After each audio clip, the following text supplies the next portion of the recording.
Hello students, जैसा हमने पिछले वीडियो में देखा था कि फंक्शंस क्या होता है, ठीक है। आज हम उसको एक फर्दर और एक्सप्लेन करेंगे कि फंक्शंस में और क्या क्या होता है, फंक्शंस को हम मैथमेटिकली कैसे रिप्रेजेंट करते हैं, फंक्शंस में और क्या क्या चीज़ें आती हैं जो आगे जाके आपको हेल्प करेंगी, ठीक है। अगर आपने वो पिछले वाला वीडियो फंक्शंस का नहीं देखा है तो पहले आप वो देख लें। जैसे आपको रिलेशन का वीडियो देखना है तो वो भी देख सकते हैं। तो उसके सारे लिंक में जो भी पुराने इस चैप्टर से वीडियो हैं उसके लिंक मैं सारे डिस्क्रिप्शन में दे दूँगा, ठीक है।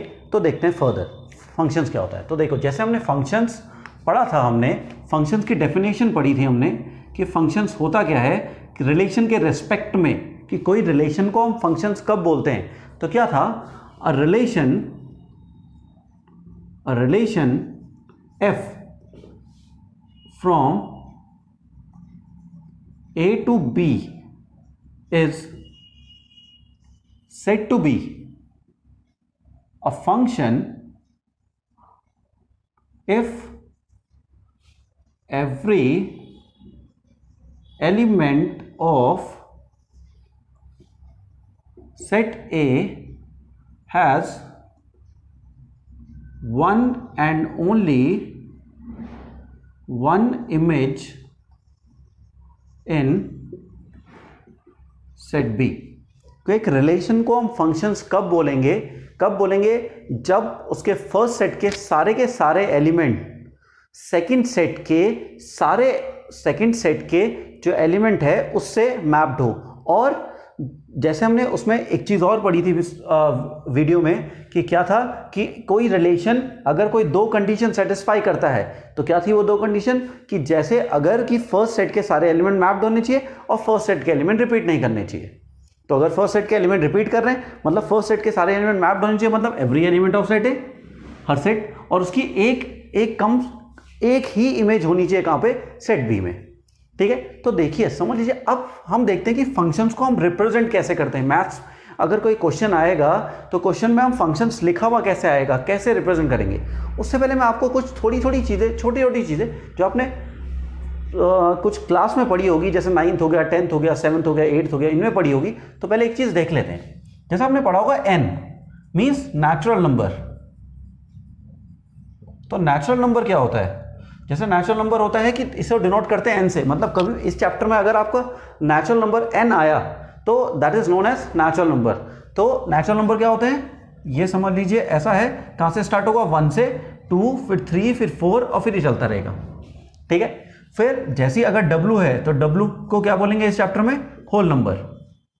और होल नंबर क्या होता है कि अगर नेचुरल नंबर में हम 0 और इंक्लूड कर दें तो वो क्या होगा, आपका होल नंबर। तो 0, 1, 2, 3, 4, 5 और डैश ये चलता रहेगा, ये होल नंबर है, ठीक है। फिर आता है इंटीजर्स को z से भी डिनोट करते हैं और i से भी डिनोट करते हैं, ठीक है। तो अगर इंटीजर्स है तो इंटीजर क्या होगा, पूरे के पूरे होल नंबर और नेगेटिव ऑफ नेचुरल नंबर। तो मतलब ये होगा, ऐसे चलता रहेगा, -4, -3, -2, -1, 0, फिर 1, फिर 2, फिर 3 और फिर ऐसे चलता रहेगा ये, ठीक है। कहीं पे अगर आपको z पॉजिटिव लिखा हुआ आया या i पॉजिटिव लिखा हुआ आया तो इस z पॉजिटिव का मतलब है पॉजिटिव इंटीजर्स, ठीक है। Positive integers also include 0, it also include 0, ठीक है। Negative integers means z negative आएगा तो नेगेटिव इंटीजर्स, ठीक है। फिर आपको एक चीज और आती है, फिर आता है q मीन्स रैशनल नंबर।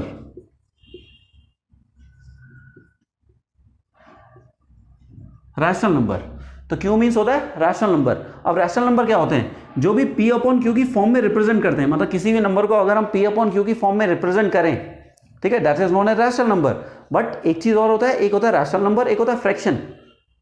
तो फ्रैक्शन और रैशनल नंबर में क्या फर्क होता है, दोनों को हम p अपॉन q की फॉर्म में रिप्रेजेंट करते हैं, ठीक है, दोनों को हम p अपॉन q की फॉर्म में रिप्रेजेंट करते हैं। बट रैशनल नंबर में ये फर्क है कि यहां पे q 0 नहीं होना चाहिए और यहां पे क्या होते हैं, p and q both are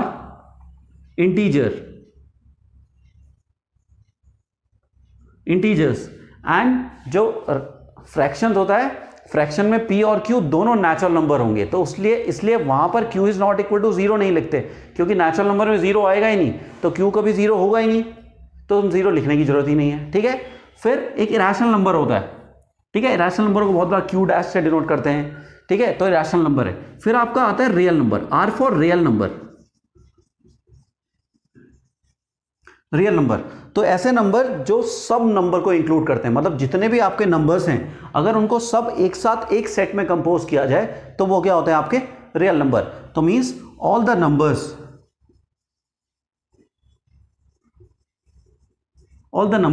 that is including rational number, rational में ये भी आएंगे, इंटीजर्स आएंगे, क्योंकि इंटीजर्स में होल नंबर भी आते हैं, होल नंबर में नेचुरल नंबर भी आते हैं, तो रैशनल नंबर में इंटीजर्स भी आते हैं, because one is also a rational number, because 1/1 is a rational number. ठीक है, तो क्या हो जाएगा, all the numbers including rational number and irrational number, rational number and irrational number, तो बोथ आर, ठीक है, रियल नंबर। मींस जब हम इन दोनों को कंप्राइज कर देंगे तो जो नंबर का सेट बनेगा वो रियल नंबर का सेट बनेगा। ठीक है, तो आप नोट कर सकते हैं, अगर आपको नोट करने में कोई प्रॉब्लम हो तो वीडियो को पॉज करके तब नोट कर सकते हैं। ठीक है ना। चलिए अब देखिए, हम देखते हैं कि फंक्शंस को कैसे मैथमेटिकली रिप्रेजेंट करते हैं, मतलब लिखते कैसे हैं, कैसे रिप्रेजेंट करेंगे फंक्शन को, कैसे पता चलेगा कि ये फंक्शन है। ठीक है, तो देखिए, तो समझ लीजिए एक क्वेश्चन है कि यहाँ पे f सच दैट, ये लिखा हुआ f such that f is a function from real number to real number. ठीक है, और आपको फंक्शन दिया हुआ है fx, ये है फंक्शन ऑफ x, और यहाँ पे दिया हुआ x + 2 अपॉन x + 1। अब real number to real number मतलब यहाँ पर मैं x की कुछ भी वैल्यू रख सकता हूँ, और ऐसी वैल्यू रखूंगा, मतलब अभी तक देखिए, अभी तक मैंने सेटिस्फाई किया कि फंक्शन होने के लिए किसी को भी उसके फर्स्ट सेट के सारे एलिमेंट मैप्ड होने चाहिए किसमें। ठीक है, मतलब फर्स्ट सेट के सारे एलिमेंट के कुछ ना कुछ आंसर आना चाहिए, और वो भी कितने, सिर्फ एक आंसर आना चाहिए, मतलब एक एलिमेंट यहाँ का एक एलिमेंट के साथ मैप्ड होना चाहिए वहाँ पर। ठीक है, तो सबसे पहली कंडीशन है, जैसे मैंने लिखा था उसमें कि सबसे पहली कंडीशन क्या होती है कि all the elements of first set should be mapped. तो फर्स्ट सेट के सारे एलिमेंट क्या होने चाहिए, मैप्ड होने चाहिए। तो वो देखते हैं कि फर्स्ट सेट के मतलब सारे के सारे रियल नंबर मैप्ड हो रहे हैं या नहीं हो रहे हैं। ठीक है, तो देखो, तो अगर मैं यहाँ पे इसका एरो डायग्राम बनाऊं, ठीक है, अगर इसका एरो डायग्राम बनाया जाए, ये इसका एरो डायग्राम बनाया जाए, ये समझ लीजिए ए सेट है, ए सेट मतलब यहाँ पे फर्स्ट सेट को मैं रियल ये हो गया, ए सेट से डिनोट कर रहा हूँ, ये फर्स्ट सेट है। ठीक है, ये है आपका फर्स्ट सेट और ये आपका सेकंड सेट। ठीक है, ये हो गया फर्स्ट सेट, ये भी एक रियल नंबर का सेट है, और ये आपका सेकंड सेट, ये भी एक रियल नंबर का सेट है। ठीक है, अब यहाँ पे कुछ रियल नंबर आ रहे होंगे, तो -∞ से आएंगे, ये समझ लो -4 है, -3, -2, -1, 0, 1, 2, 3, 4 और ये ऐसे चलेगा। ठीक है, फिर यहाँ पे समझ लीजिए यहाँ पे भी ऐसे ही हो रहा है, ये -5, -4, -3, -2, -1, 0, 1, 2, 3, 4 और ये भी चलेगा ऐसे। ठीक है, अब देखिए यहाँ पे रखते हैं, समझ लीजिए मैं यहाँ पे 0 रखता हूँ, अगर मैं x की जगह पे 0 करूँ तो ये हो गया f0। अगर मैंने x की जगह पे 0 रखा तो ये हो गया f0।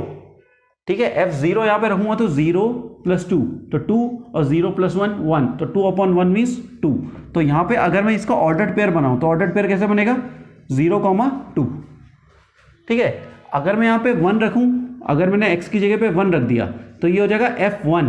जैसे मैंने इसको बोला फंक्शन ऑफ x, तो ये है फंक्शन ऑफ x। अब इसमें 1 रख रहा हूँ, अगर मैंने यहाँ पे f1 रखा तो इसका मतलब है x की जहाँ भी फंक्शन में x है वहाँ पे 1 रख दो।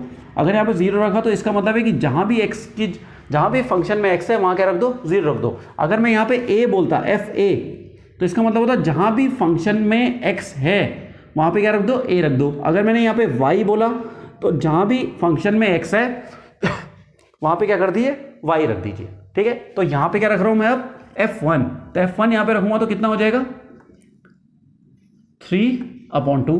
ठीक है, तो इसका ऑर्डर पेयर क्या होगा, 1, 3/2। अगर 2 रखा जाए, f2 रखा जाए तो कितना हो जाएगा, अगर मैंने x की जगह पे 2 रख दिया तो f2 हो जाएगा कितना, 4/3। तो ये हो जाएगा, जैसे ही मैंने 2 रखा तो 4/3, ठीक है। अब अगर मैंने यहाँ पर समझ लिया -4 रख देता हूँ, अगर मैं x की जगह पे -4 रखूँगा तो -4 + 2 -2, और यहाँ पे -4 प्लस, तो कितना हो जाएगा -2/3, तो -2 और कितना हो जाएगा +2, ठीक है, ये होगा। तो अब देखिए, अब यहाँ पर ये वाली वैल्यू सब रख रहा हूँ मैं, ठीक है। अब जैसे ही मैं यहाँ पे -1 रखूँगा, समझ लीजिए मैंने -1 रखा, ऊपर कितना हो जाएगा 1, नीचे कितना हो जाएगा 0, और 1/0 कितना होता है, मतलब जैसे ही मैंने, अब देखिए एक चीज़, अगर मैंने x की जगह पे -1 रखा तो -1 रखते हैं कितना हो जाएगा, f - 1 = कितना हो जाएगा 1/0। 1/0 मीन्स ये होता है इन्फिनिटी या नॉट डिफाइंड, जिसको आप डिफाइन नहीं कर सकते। तो मतलब यहाँ पे अगर ये -1 को मैं मैप करूं किसी के साथ, तो ये किसके साथ मैप्ड होगा, इन्फिनिटी के साथ। इन्फिनिटी मतलब ऐसी वैल्यू जिसे डिफाइन ही नहीं कर सके, और ये एक रियल नंबर का सेट है, ये पूरा फाइनाइट, ये पूरा इन्फिनाइट सेट है, बट इसमें जो नंबर होंगे वो सब डिफाइंड है, ठीक है ना। तो इसमें जो सारे नंबर्स हैं वो डिफाइंड हैं, ऐसा कोई नंबर नहीं होगा जो यहाँ पे डिफाइन नहीं होगा। बहुत बड़ा नंबर भी हो, अगर मैं यहाँ पे 9 से शुरू करूँ और इस बोर्ड पे पूरा 999 भर दूँ, तो वो वाला नंबर भी डिफाइंड है, ठीक है ना। तो वो भी नंबर होगा यहाँ पर कहीं, बट मेन चीज़ है ये नॉट डिफाइंड तो कहीं होगा ही नहीं। तो मतलब ये -1, ये जो -1 है, ये इस वाले सेट में कहीं मैप्ड होगा ही नहीं। तो अगर ये -1 यहाँ पे मैप नहीं होगा, अगर ये -1 इस वाले सेट में मैप नहीं होगा, तो ये फंक्शन की कंडीशन ही सेटिस्फाई नहीं हुई।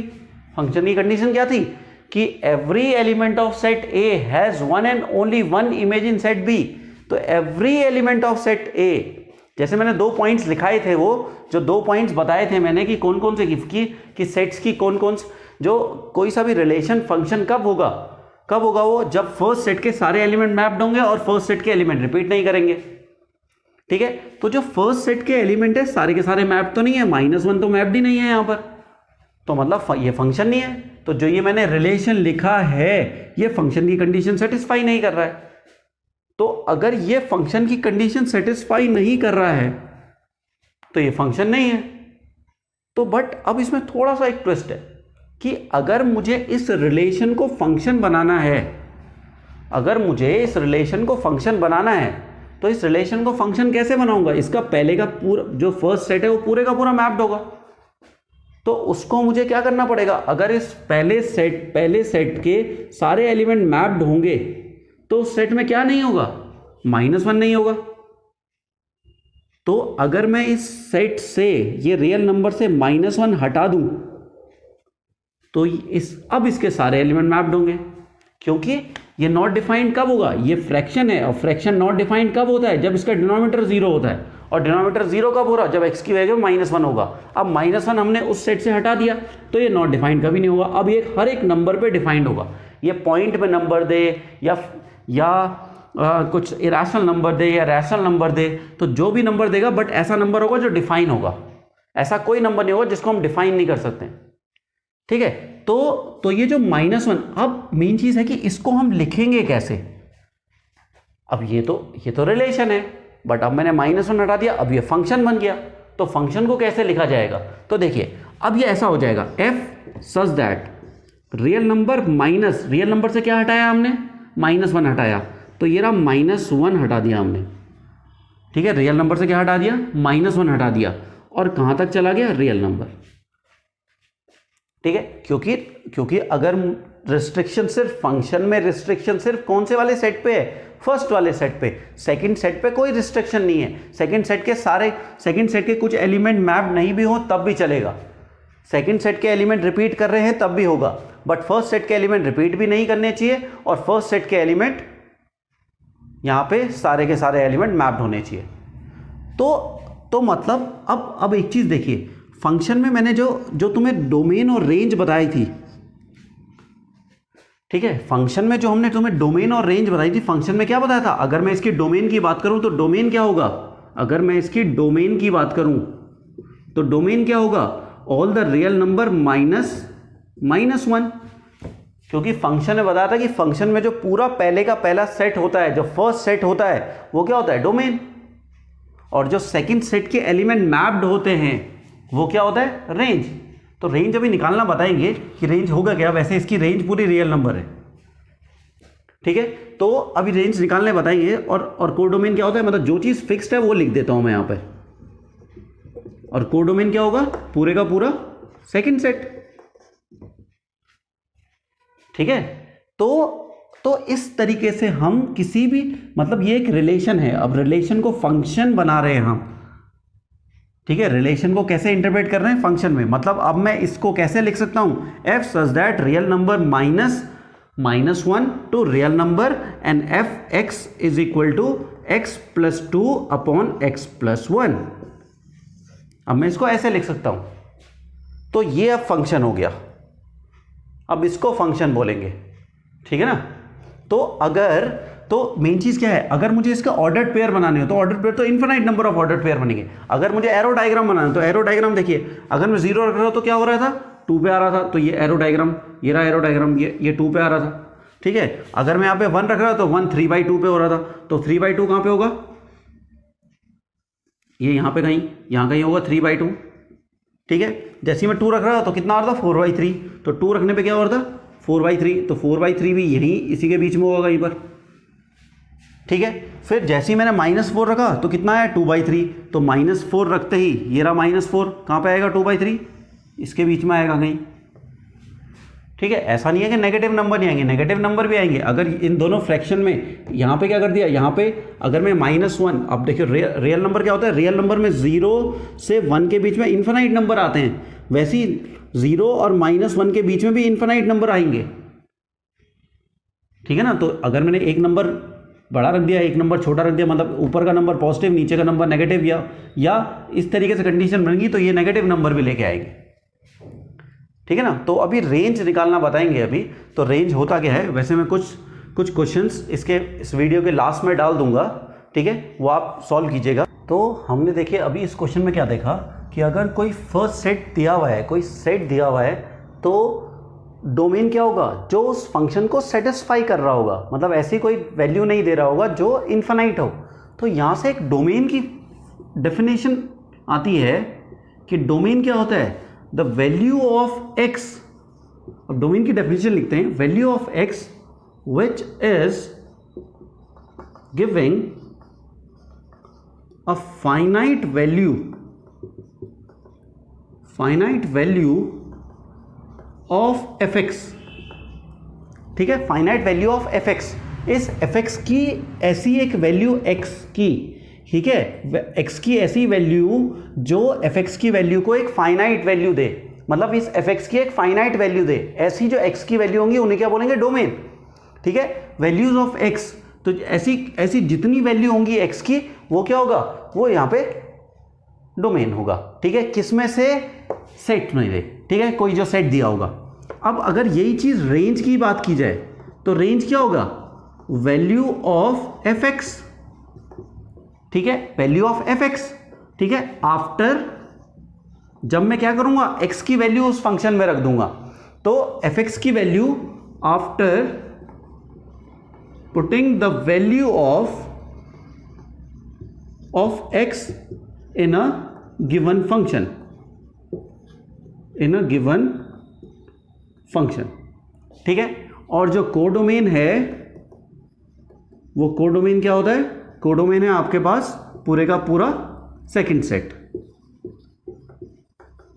पूरे का पूरा सेकंड सेट, ठीक है। कोडोमेन क्या है, पूरे का पूरा सेकंड सेट। अब देखिए, अब एक क्वेश्चन देखते हैं जिसमें आपको डोमेन रेंज दो क्या करते हैं, निकालते हैं। तो देखो, अब समझिए आपके पास एक क्वेश्चन दिया हुआ है, F such that real number to real number, ठीक है, और F X is equal to X square. या इसमें यह भी बोला रहता है कि बहुत बार एक क्वेश्चन यह भी दिया रहता है कि find the domain and range of a real function. क्या लिखा होगा कि find the domain and range of a real function. अब देखिए ये डोमेन और रेंज ये बहुत इंपॉर्टेंट है, ये इस चैप्टर के लिए इंपॉर्टेंट तो है ही, मतलब ये इतना 100% है कि एक क्वेश्चन अगर आपके फर्स्ट टर्म होंगे उसमें भी, सेकंड टर्म होंगे उसमें भी, और फाइनल आएंगे उसमें भी, एक क्वेश्चन 100% डोमेन और रेंज निकालने के लिए पक्का आएगा। तो इसको थोड़ा ढंग से समझिएगा क्योंकि ये आगे भी काम आएगा, आपका ट्रिग्नोमेट्री में भी काम आएगा, आपको जो 12th में फर्स्ट चैप्टर आएगा रिलेशन फंक्शन उसमें भी काम आएगा। ठीक है, तो ये बहुत इंपॉर्टेंट है, आपके आईआईटी में भी काम आएगा। तो ये क्योंकि यहीं से आपके फंक्शंस की शुरुआत होती है, ये फंक्शंस यही आगे जाके आपके कैलकुलस भी आगे ऐड करेगा इसी को। ठीक है, तो उसमें भी हम फंक्शन की ही बात करेंगे। ठीक है, तो इसको थोड़ा ढंग से समझिएगा। तो देखिए आपको रियल फंक्शन दिया होगा। अब रियल फंक्शन क्या होते हैं? आपके दो टाइप के फंक्शन होते हैं, एक होता है आपके रियल वैल्यूड फंक्शन, यहां लिख देते हैं फंक्शन की डेफिनेशन, अब थोड़ा रफ कर देते हैं, अब तो समझ आ गया होगा आपको कि फंक्शन ओरिजिनली होता क्या है। समझ लीजिए आपके पास एक है रियल वैल्यूड फंक्शन,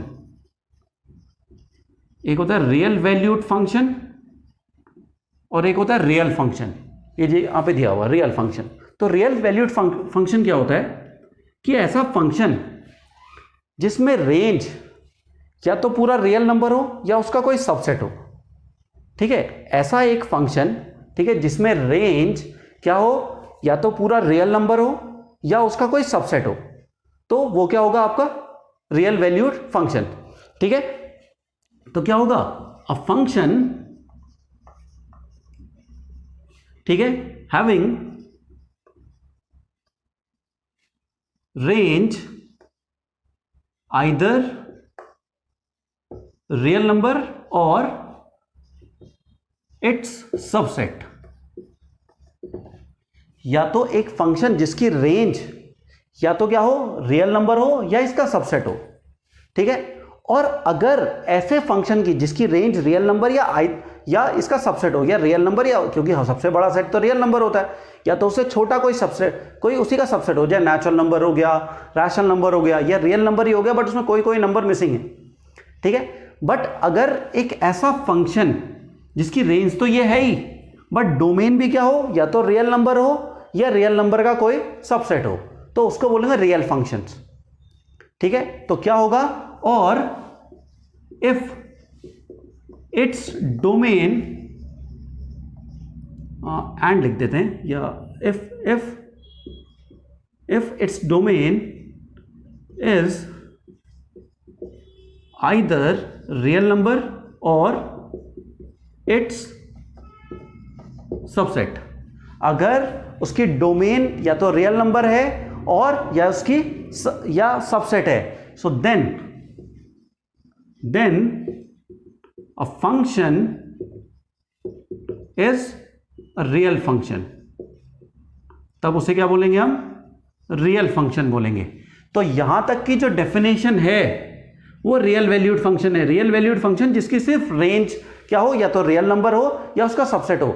अगर वही फंक्शन जिसकी रेंज भी रियल नंबर हो और डोमेन भी रियल नंबर हो या उसका कोई सबसेट हो, उसको रियल फंक्शन बोलेंगे। ठीक है, तो यही बोलेगा इफ इट्स डोमेन, मतलब जो ये फंक्शन है इसी की डोमेन भी क्या हो, या तो रियल नंबर हो या रियल या उसका सबसेट हो, तो उसे रियल फंक्शन बोलेंगे। ठीक है, तो यहां पे दिया है फाइंड द, अब समझ लो ये नहीं दिया हुआ है, अब वो कह रहा है इसकी रेंज निकालिए या डोमेन निकालिए, रेंज और डोमेन निकालिए, तो बोला होगा find the domain and range of a real function. ये रहा एक रियल फंक्शन। ठीक है, अब रियल फंक्शन क्या है, या तो इसकी डोमेन रियल नंबर होगी या उसका सबसेट होगा, वो हमें निकालना है। रेंज भी या तो रियल नंबर होगी या उसका सबसेट होगा, वो हमें निकालना है। तो इसलिए बोला जाता है find the domain and range, मतलब दोनों चीज तुम्हें निकालनी है। तो हम स्टार्टिंग में क्या कंसिडर करेंगे इसमें कि जो आपको गिवन सेट दिया हुआ है वो भी रियल नंबर है और जो रेंज वाला सेट है वो भी रियल नंबर है। उसमें से फिर नंबर निकालेंगे कि कौन से नंबर उसको सेटिस्फाई करते हैं और कौन से नंबर नहीं सेटिस्फाई करेंगे। जो सेटिस्फाई करेंगे वो डोमेन में आ जाएंगे, जो सेकंड सेट के नंबर सेटिस्फाई कर रहे होंगे वो रेंज में आ जाएंगे। ठीक है ना, तो देखिए, तो अब ये रहा fx = x²। तो देखिए समझ लीजिए आपके पास पहला सेट है रियल नंबर का और दूसरा सेट लेट कर देते हैं कि पहला सेट आपको रियल नंबर दिया हुआ, दूसरा सेट भी रियल नंबर दिया हुआ है।